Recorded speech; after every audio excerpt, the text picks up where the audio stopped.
ಯುದ್ಧದ ನಡುವೆಯೂ ಕೂಡ ಕ್ಲೋಸ್ ಆಗಿದ್ದಂತಹ ವಿಮಾನ ಹಾರಾಟ ಮತ್ತೆ ಪುನರಾರಂಭಗೊಂಡಿದೆ. ದುಬೈನಲ್ಲಿ ಲಾಕ್ ಆಗಿದ್ದಂತಹ MLC ಭೋಜೇಗೌಡರು ವಾಪಸ್ ಬೆಂಗಳೂರಿಗೆ ಬಂದಿದ್ದಾರೆ. 350ಕ್ಕೂ ಹೆಚ್ಚು ಕನ್ನಡಿಗರಿರುವಂತಹ ಫ್ಲೈಟ್ ಬೆಂಗಳೂರು ಇಂಟರ್ನ್ಯಾಷನಲ್ ಏರ್ಪೋರ್ಟ್ಗೆ ಬಂದು ತಲುಪಿದೆ. ಎಮಿರೇಟ್ಸ್ ವಿಮಾನದಲ್ಲಿ ಭೋಜೇಗೌಡರು ಕೂಡ ವಾಪಸ್ ಆಗಿರುವಂಥದ್ದು. ದುಬೈನಿಂದ ಬೆಂಗಳೂರಿಗೆ ಭೋಜೇಗೌಡ ರಿಟರ್ನ್. ದುಬೈನಿಂದ ಬೆಂಗಳೂರಿನತ್ತ ಮೊದಲ ವಿಮಾನ ಬರ್ತಾ ಇದೆ ಅನ್ನೋದು ಗೊತ್ತಾಗ್ತಾ ಇದೆ. 350ಕ್ಕೂ ಹೆಚ್ಚು ಕನ್ನಡಿಗರಿದ್ದಾರೆ ಆ ವಿಮಾನದಲ್ಲಿ ಅನ್ನೋದು ಗೊತ್ತಾಗ್ತಾ ಇದೆ. ಎಮಿರೇಟ್ಸ್ ವಿಮಾನದಲ್ಲಿ ಭೋಜೇಗೌಡರು ಕೂಡ ವಾಪಸ್ ಆಗ್ತಾ ಇದ್ದಾರೆ.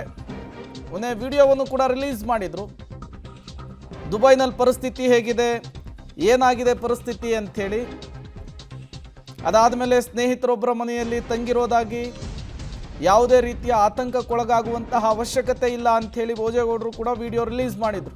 ಅದಾದಮೇಲೆ HD ಕುಮಾರಸ್ವಾಮಿ ಆದಿಯಾಗಿ JDSನ ನಾಯಕರುಗಳೆಲ್ಲ ಕಾಲ್ ಮಾಡಿ ಧೈರ್ಯ ತುಂಬುವಂತಹ ಕೆಲಸವನ್ನು ಮಾಡಿದರು. ಈಗ ವಿಮಾನ ಪ್ರಯಾಣ ಆರಂಭ ಆಗ್ತಾ ಇದ್ದ ಹಾಗೆ ಎಲ್ಲರೂ ಕೂಡ ವಾಪಸ್ ಆಗ್ತಾ ಇದ್ದಾರೆ.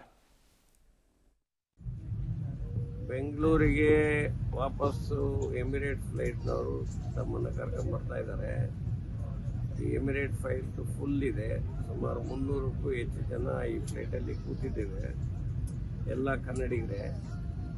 ಹಾಗಾಗಿ ಇವತ್ತು ಈಗ 9:30 ಇಲ್ಲಿಂದ ಬಿಡ್ತಾ ಇದ್ದೇವೆ, ಬೆಂಗಳೂರಿಗೆ ಹೊರಟಿದ್ದೇವೆ. Thanks Dubai government, at the same time thanks emirate. ಇಲ್ಲಿವರೆಗೆ ಭಾಳ ಆತಂಕದಲ್ಲಿದೆ ಅಂದ್ರೆ ಆತಂಕವನ್ನು ತುಂಬ ದೂರ ಮಾಡಿದ್ದಾರೆ.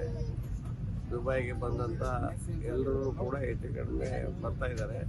ನಾಳೆಗೂ ನಾಡಿದ್ದು ಕೂಡ ಜನ ಫ್ಲೈಟು ಸಾಕಾಗ್ತಾ ಇಲ್ಲ.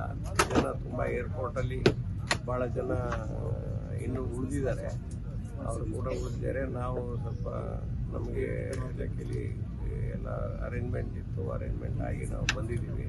ಭಾಳ ಜನ ಎಲ್ಲ ಕನ್ನಡಿಗರು ಕೂತಿದ್ದಾರೆ. ಫ್ಲೈಟಲ್ಲಿ ಕೂತಿರ್ತಕ್ಕಂಥದ್ದನ್ನು